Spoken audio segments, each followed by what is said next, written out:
It's been a few weeks, and that's because yours truly has been busy with state playoffs, which led me to Ford Field. But nonetheless, we are back here in the Tom Green podcast. Welcome back to the show. The Lions have been on a winning streak, except for Thanksgiving, of course, against the Bills, which Tyler Bass won that game by a field goal that had it been 5 yards deeper, it would have been wide left. I'm sure we remember seeing that field goal. But nonetheless, the Lions have been on a hot streak. The Vikings look to have the division sealed, but it's not mathematically done just yet. With that said, we brought in an Instagram super fan of yours truly, Mills Turner. Welcome to the show, Mills. Thank you, Tom. Good to be here. I am very excited to be on the podcast. I know that you've been working hard, and interesting matchup this weekend between the Vikings and the Lions. Absolutely, as the first matchup in Minnesota arguably could very well have been a Lions victory. I mean, the Lions were up 10 with 12 minutes to play in the fourth quarter. And of course, they do what Detroit sports has been known to do over the years, just fold right at the end, and Kirk Cousins somehow took advantage of it. So tell me more about your squad this year. I mean, you guys have only lost, I will double check that. You guys have only lost twice, 10-2. I mean, this has been a season so far to remember in Minneapolis. It's been fantastic. I mean, every single game has essentially been a nail biter. We beat the Packers week 1 pretty handily. I'm always good with that. Yeah, you support that one. And then our 2 losses to the Eagles and the Cowboys, 2, pretty much contenders, if you will, weren't very close, weren't very competitive. But other than that, they've obviously been in every game, won every other game. They're finding ways to win at the end. And this is a team kind of under the Zimmer regime, when Mike Zimmer was the head coach, that just choked in the final minutes, right? They had one of the worst defenses of all time in the final 2 minutes of a half. And that was just a huge problem. So really, Kevin O'Connell comes in, he's flipping the script a little bit, and we're winning the close games. The defense has been bend, don't break. They definitely broke in that Dallas game that the whole country saw. But for the most part, we're winning close games. And when you have, a plethora really of superstars on that roster, including a former Lion tight end, as you know. But anything can happen when you have Justin Jefferson on your team. I mean, he is going down. It's very early in his career, but he's going down as sort of in that conversation as one of the greats. I mean, that's sort of what we're seeing very early, in that career. So, 10-2, we'll take it. We are used to heartbreak here in Minnesota. I'm looking outside. It's very snowy. It's very gray. It's going to be like that for about 4 months. So, we could use a Super Bowl title. We've never had one, but 10-2, we're enjoying the ride. Absolutely. And it is 2:15 p.m. Eastern time in Kindy, Michigan, where I'm recording this show from. And if you're watching on video, I've got the light on in the upstairs room that I'm recording this show in, and that's because it is dark and gray in here as well. And then, like you had said, it's going to be gray here too for the next 4 months. So buckle up and strap in. And as Hawk Harrelson says, sit back, relax, and strap it down. Winter weather coming your way. Nonetheless, this matchup at Ford Field, first question I really have is, how the hell are the Lions favored in this game? Well, the Vikings, you're looking at people are saying they're the worst 10-2 team in the history of the NFL, because of our point differential. We're only plus 10. Well, that's going to happen when you're winning games at the end. You're only having you win by a field goal, you win by 1 possession, and then you get blown out 40-3 or whatever it was against the Cowboys. And it was not the worst score at the end of that Eagles game in week 2, but we got blown out. So, the narrative with the Vikings is they're scraping by, and they're going on the road. It's a division game, and look, the Lions are playing great, right? So they've won 4 out of 5. They probably should have beat Buffalo on Thanksgiving. They're playing really well. They get Jamison Williams back, and we'll see what he can do. And really, they're 4-1 since they traded TJ Hawkinson. So are the Vikings since they got him and acquired him. So I'm not that surprised by it. We've been underdogs before. I'm not sure which game was sort of glaring. But 10-2 is all that matters. All that matters in the league is that column that says W. So I'm not too concerned with this sort of underdog narrative. Vikings are going to go in there and play their game. It's really about, I mean, there could be 70 points scored in this football game. Because we have, I would say our defense is really the Achilles heel of this team. The secondary, not a lot of depth on that team. And then you look at the Lions, the worst scoring defense in the NFL, right? So yes, you're going to have probably a lot of fireworks at Ford Field. It's a fast track. You have a lot of good athletes, obviously, on the field and skill players. This could be one of those kind of 38-35 type games, maybe 35-31. But we know it's going to come down probably to, the last few minutes of this game. Yeah, and the thing is that the defense has been the worst in the entire league as far as scoring goes. But after the bye week, it seems to me, at least, that this defense turned a corner. And that corner was in the first few weeks of the season before the bye and before Dallas, they seemed to rely on the turnovers all the time. But after the bye week and after they got rid of Aubrey Pleasant, it seems like their focus was more on getting a stop rather than getting a turnover. And that has changed this defense, honestly, tenfold. Now, the numbers might still say they're a horrible scoring defense, but that's a bit of an anomaly from those first 3 weeks because every week is how you're sort of predicting how this game is going to go. Every week was a track meet. I mean, Jared Goff would find not necessarily DJ Chark, but Amon-Ra St. Brown, or before he got traded, TJ Hawkinson for a score. And 2 minutes later, the other team, whether it's the Eagles or the Commanders, would score.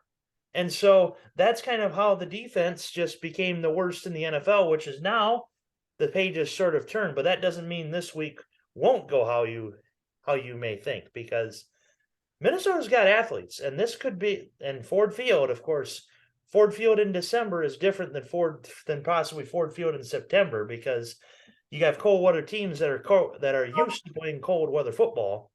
Well, that's not the case in Detroit. You got climate controlled football, and it could make it a track meet, like you had said. Yeah. Detroit's defense has been really good. I believe 3.7 yards per carry during this kind of streak. We call it a streak, right? 4 out of 5. We'll take that if you're a Lions fan. Of course.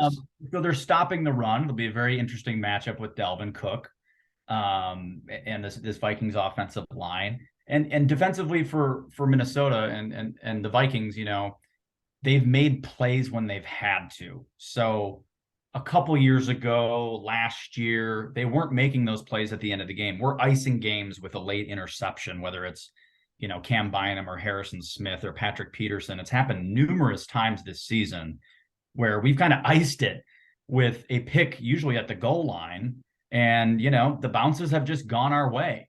Vikings could easily have a very different record. It could be 5-7, like the Lions. But 10-2, we'll take it. If you're a Vikings fan, you're looking at trying to get that first round bye. Obviously the tiebreaker, the Eagles have that with us, so that is a problem. But Vikings have a pretty legit schedule for the rest of the season. So there's a chance they win out, but you got to have the Eagles lose some games here. But I will say, Tom, I am pretty nervous about this game. We always have close games, these division matchups where anything can happen. You sort of throw the records out the window, right? With Sure. games like this. So we'll see what happens. It could come down to Dan Campbell not managing the clock, right? Has that been sort of a narrative that the Detroit fandom has noticed? Yeah, that's some fans have quietly noticed that. I haven't thought of it as that huge of an issue, but it could be something that could cost them games in the future. Like the Bills game, they make that catch on third down, nobody is talking about Dan Campbell's clock management. So it's kind of a combination of clock management and how the downs are played. Now, let's compare Dan Campbell's clock management to Jeff Saturday's clock management. Those are apples to oranges because Jeff Saturday looks like, honestly, and we are kind of going off course, but that's fine. That's why it's a podcast. I mean, Jeff Saturday has it doesn't it look like he's over his head? Well, he is an analyst. I mean, that's really his job. Is he was great on ESPN, and I have no idea why they made that decision. I mean, maybe Jim Irsay had a little bit too much to drink and decided to hire him, hire his drinking buddy. I'm not really sure. I know that, Jeff Saturday in his case hired somebody, on his staff to help him out with clock management. But, there's only so much time you have in those critical moments to really know what to do. And you're the one who's got to talk to the ref on the sideline, and you're the one who's got to run up and down the field and know the situations. I've always been blown away by NFL teams and their head coaches that can't manage the clock. Mike Zimmer was like that, for a long time. I mean, he's not an offensive coach, right? And Zimmer actually just got a job on Deion Sanders' staff at the University of Colorado as the defensive coordinator, interestingly enough. I did read about that, yes. Yeah, so he would always have these problems, and it's like, gosh, you're making a lot of money to not know what the hell's going on in a critical situation. So I've been impressed with Kevin O'Connell, the way he manages the game. He clearly knows offensive football, but once again, that defense, that's what worries me. And, hopefully the Vikings can get a win Sunday and get to 11-2 and get closer to perhaps that first round bye, which it looks like it's the Eagles to lose in a big way here. I did read that if the Vikings come out with a win or a tie in this game, they do clinch the NFC North. So right now, if you're a Detroit fan, your focus is on maybe trying to hit the playoffs, because obviously the division is lost at this point. It's a lost cause. Obviously, Minnesota has got it. So at this point, score prediction, how do you think Sunday afternoon is going to go? I think we are going to see fireworks in this game. I'm thinking that the Vikings are going to win the football game. It's going to be very, very close. It might come down to, Justin Jefferson feasting. But also, I think Amon-Ra St. Brown's going to have a monster game as well. It's just going to be a lot of points. I'm thinking the Vikings win this game 34-31 on the road. How about yourself? What do you think? Alrighty, so at least my thoughts on this is that, yes, the divisional games so far, with the exception of the Packers game at Ford Field, have been track meets. I mean, let's look at the Bears game at Soldier Field. I mean, Fields ran for 2 touchdowns. He helped 2 of my fantasy teams for sure. But the Lions pulled out with what I believe was a 34-31 type win. And so this is what could happen here on Sunday as well. At US Bank Stadium, that was another game that ended up, I believe, like 28-24 or something like that, where, of course, Detroit had that 10-point blown lead. That, of course, could have been, like you had said, mismanagement by Dan Campbell. So in this game, you picked the Vikings by 3. I got to do it. I'm going to pick the Lions by 3. There you go. The track meet. I like the track meets. Amon-Ra St. Brown's going to catch 2 touchdowns. TJ Hawkinson will catch 1 touchdown and will get abhorrently booed by the Detroit crowd just because. Justin Jefferson is going to catch a touchdown. Dalvin Cook is going to run for a touchdown. Jamal Williams will run for a touchdown, as he always does, it seems like. And let's see, Michael Badgley redeems himself from the Jim Nantz curse and kicks a 45-yard field goal to win it at the end for Detroit, 31-28. Very nice. I hope that does not happen. I think you're correct about Jamal Williams just scores. All he does is score touchdowns from 2 yards out. It's almost like the Amon-Ra St. Brown barely, is stopped at the 2. They hand it to Jamal Williams. I have DeAndre Swift on my fantasy team, which totally sucks on a lot of levels, given his usage and injury history and all that. I actually traded Jonathan. Well, let's just not get into who I traded to get back DeAndre Swift and actually Hawkinson. But yeah, I think there's going to be fireworks. I think a 3-point margin is what we're looking at. It could come down to the end. One thing that worries me as a Vikings fan is our kicker, Greg Joseph. He has been inconsistent. He's missing extra points, and we haven't really needed sort of that game winner at the end. But that started last season. Last year, week 2, game on the line at the buzzer, he misses against Arizona. We lose the game. And so that worries me as a Vikings fan who has dealt with Gary Anderson in 1998. Perfect all season long. All he needs is 3 to go to the Super Bowl, misses it. So Blair Walsh, we all know why left Blair Walsh against Seattle in the playoffs. I mean, this has been a theme for the diehard Viking fans for, at this point, decades. And it just worries me that we're going to get to either Sunday or we're going to get to January, and it's going to come down to Greg Joseph's right leg. And, we'll see what happens. But I think you're right. I think we got about a 3-point swing here. We'll see what happens. Yeah, and let's not forget on Blair Walsh, that was a 24-yard field goal. I know. Or not at US Bank, but at TCF Bank Stadium at the time. It was at TCF Bank Stadium, and it was about 20 below wind chill, I think. Yep. I got invited to go to the game and said, you know what? I'm just going to watch at home. And I'm glad I did. Yeah, that's one of those moments that any football fan that's watched that will just remember it, because it's like, it's a 24-yard field goal, and you beat the Legion of Boom, and you missed it wide left. It's inexcusable, and it still hurts to this day. Nobody in this area likes Blair Walsh very much. Let's just put it like that. Fair enough. I totally get it. So, moving to what I call the most heralded segment on the Tom Green podcast, and it's the Pick'ems.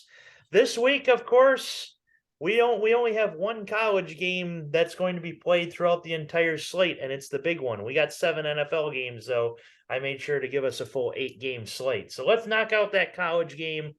Army-Navy. Both teams are struggling teams, but of course, 2-0 in World Wars. You always have that under your belt. So tell us more. Army-Navy, who you got? Well, Navy lost their quarterback back in October to a knee injury. And both of these teams run the ball, right? I mean, that's sort of the MO with Army Navy. You're going to see maybe 10 passes total in this football game. That's usually how it goes. But throw the records out the window. I'm just going to say it's a 16-13 Army victory. I like Army in this game as well. After Keenan Reynolds left Navy, Ken Niumatalolo's team has not looked very solid at all. However, both teams are triple option offenses, like you had noticed, like you had said. And I like, let's go 14-10. Army beats Navy. Low scoring. You want to hammer the under on this game if you're betting it. Absolutely. The Battle of Ohio moving to the NFL, Cleveland and Cincinnati. Well, yeah, I mean, this is Joe Burrow's playing out of his mind. He's entered the MVP conversation. Bengals coming off a huge win against Kansas City. So they're flying high right now. Jamar Chase is back. But Joe Burrow's actually never beaten the Browns in his career, his very young career. He's 0-4. And, this game is at home for the Cincinnati. Deshaun Watson's obviously back in the fold. He looked awful last week, and he looked bad in the preseason as well. I mean, I think Burrow and company probably put up a decent number against Cleveland. I think they kind of win a 28-17 type of battle here. So you got Cincinnati.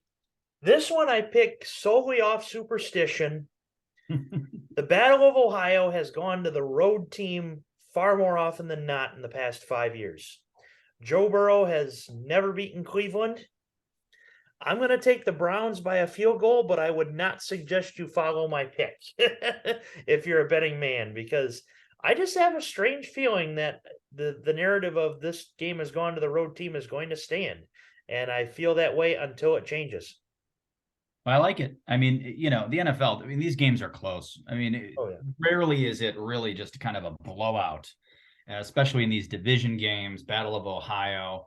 I just think Deshaun Watson does not look good.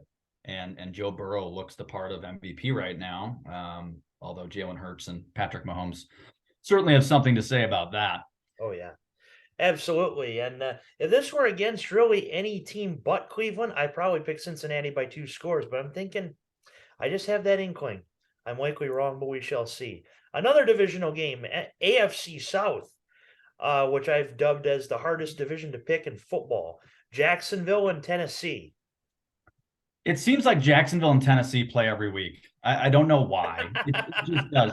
These AFC South matchups are always interesting because they seem to always be close, even when the discrepancy between these two teams is pretty big. So the Titans are interesting here because they've lost 2 straight, but then they just fired their GM, and they're leading their division. They're leading that AFC South. So something clearly going on there behind the scenes. Perhaps there's a power struggle between, that axed GM John Robinson and Mike Vrabel. We don't know. Anyway, they're typically close, but let's just say Derrick Henry runs all over the Jaguars. They control the clock a little bit. I'd say Titans win in a close one, 24-21. Jacksonville has been a bit of a surprise this year, but they fell hard against Detroit, and I was there to see it too, and I enjoyed it. In a divisional game, if this is at Jacksonville, I consider picking Jacksonville. But with the way Mike Vrabel coaches, which has been honestly unbelievable in the years he's been there, I got to go with Tennessee despite the struggles. 31-20, a little bit higher scoring there. Derrick Henry runs for 150 and 2 touchdowns. That sounds about right. He's a stud. Oh yeah. Moving to the AFC North, Baltimore and Pittsburgh. Yeah, another division matchup. These are usually very physical, kind of low scoring, gutted out Baltimore Pittsburgh games. And the problem here and the kind of the huge issue for Baltimore is Lamar Jackson's probably not playing. He didn't practice today as of Friday. So we'll probably know more tomorrow about that. So it's going to be Tyler Huntley starting again. It's the Tyler Huntley show in Pittsburgh. So I'm going to say, the Steelers are going to these teams are battling. I mean, obviously Baltimore and Cincinnati are tied at the top of that division. Pittsburgh's not dead yet. So I think the Steelers win at home. I think it's a low scoring game. You're probably looking at, a 20-16 type of ball game here. If Lamar Jackson were playing this game, I would pick Baltimore, but Agreed. But man, the Ravens, they have been a bit of a question mark. You would think that the Ravens would have won almost 8, 9, 10 games by now. But of course, they've blown 2-score leads in the last minute. So with Tyler Huntley starting, I can't necessarily trust this Baltimore team. Even though it's a John Harbaugh coach team, I can't trust them. And Pittsburgh, they're in grave danger of in their first losing season under the Mike Tomlin regime. But they're gonna make things interesting at least for another week. Pittsburgh 20, Baltimore 10. Gotcha. Well, I like it. Tampa Bay and San Francisco. Yeah, really good matchup here. This is one of those games that I'm definitely looking forward to watching on Red Zone, which I'll, 7 hours of commercial-free football from 12 to 7 on Scott Hanson. Yes, I like it. With Mr. Scott Hanson. So it's interesting. This is 22-year-old Brock Purdy versus 85-year-old Tom Brady, right? It's Brock Purdy versus the GOAT. Pretty much.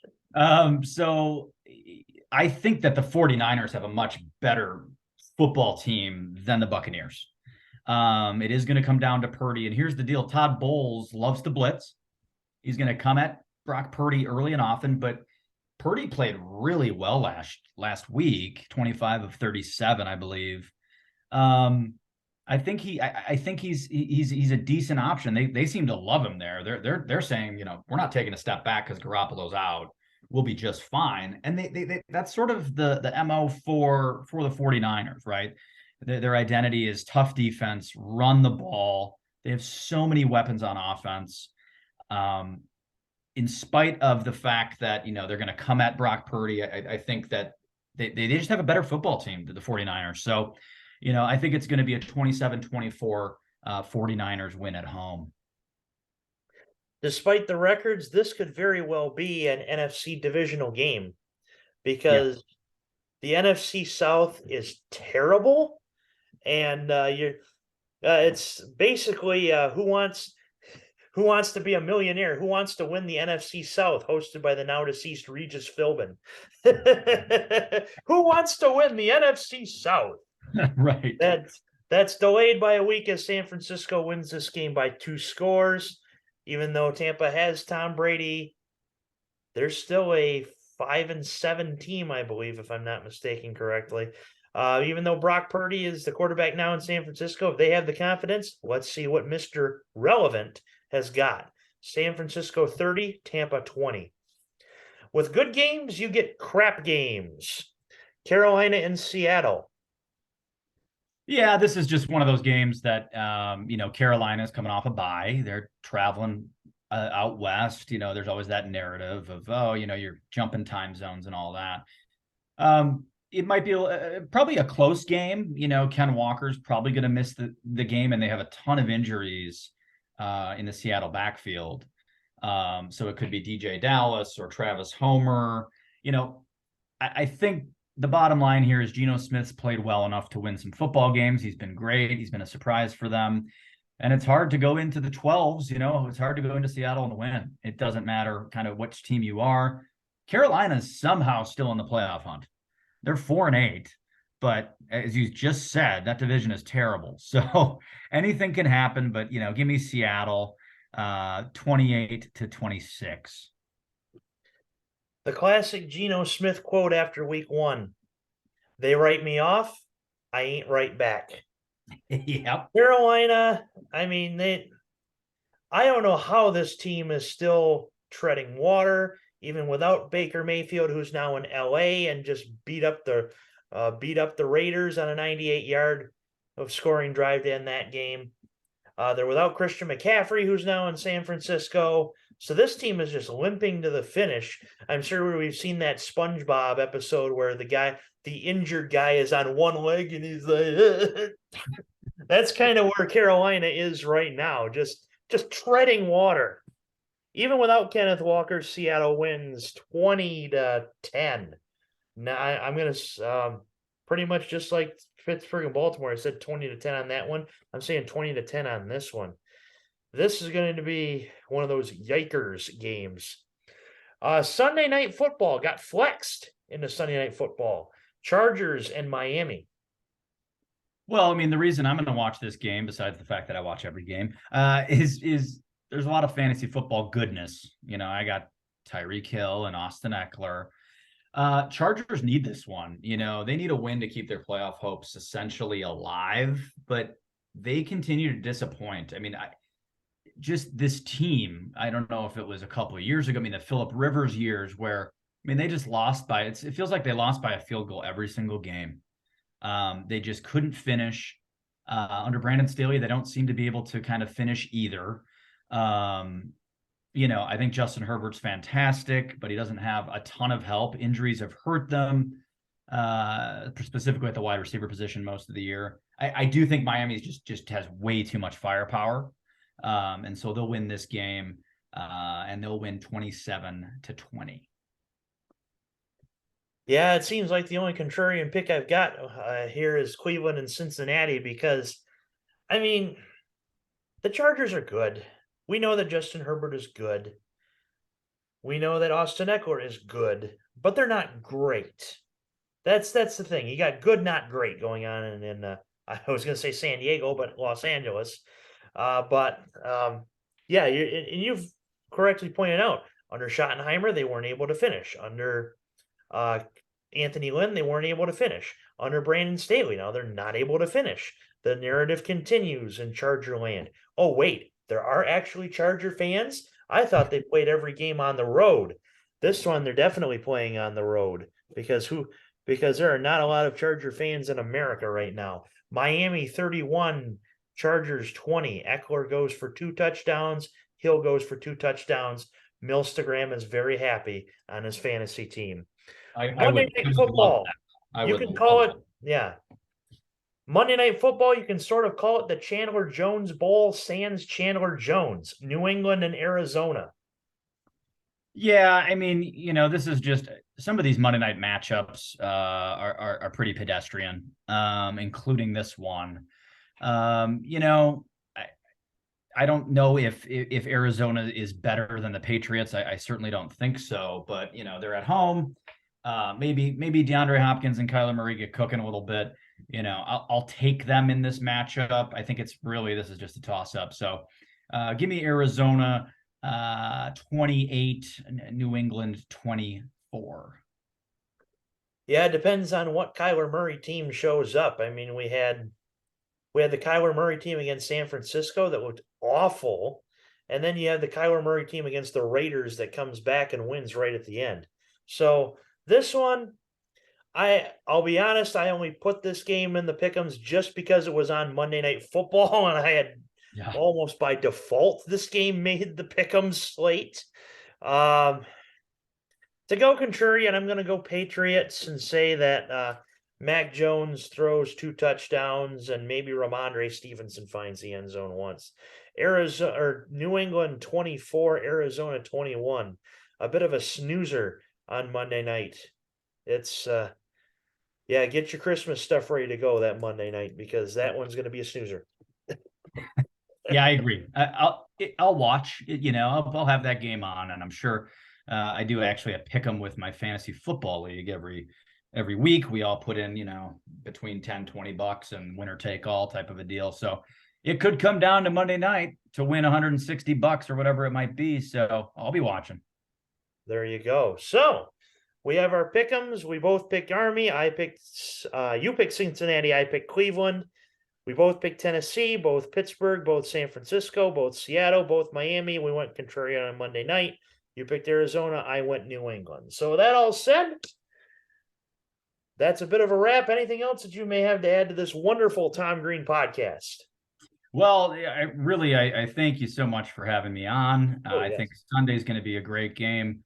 I texted you or messaged you, a couple buddies and I, we kind of go on a Minnesota Twins road trip every year. We went to Kansas City this year, and we're doing Comerica Park next year. So June 23rd, I think, that weekend. I know you'll probably be busy with some work, but if we can get to a game, it'd be nice to meet you in person.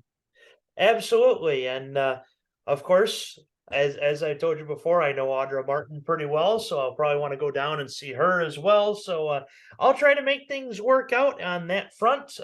We likely will have the All Thumb All Star game on that Friday night, but that is a TBD. It is not exact. I'll know more about that as time goes on. So thanks again, Mills, for coming on the show.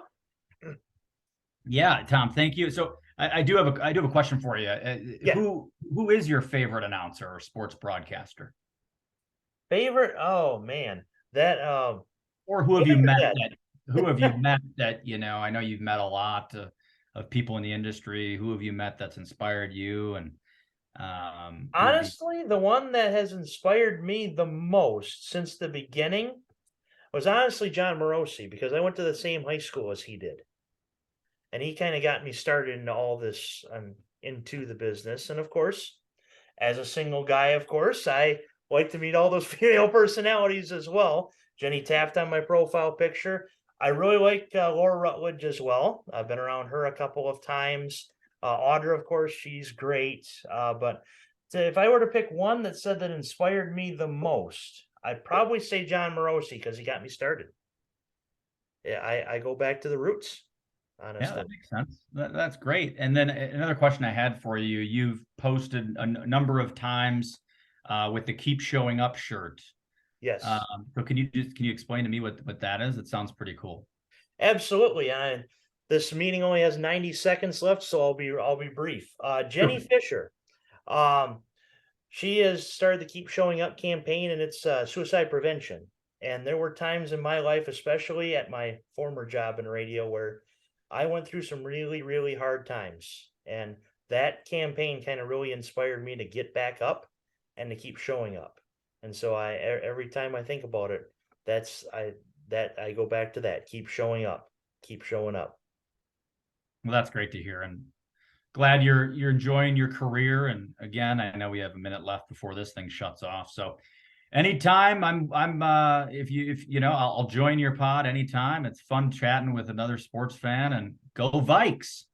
There you go. One pride for yours truly, go Lions, but absolutely great talking with you, Mills, as always. All right, Tom.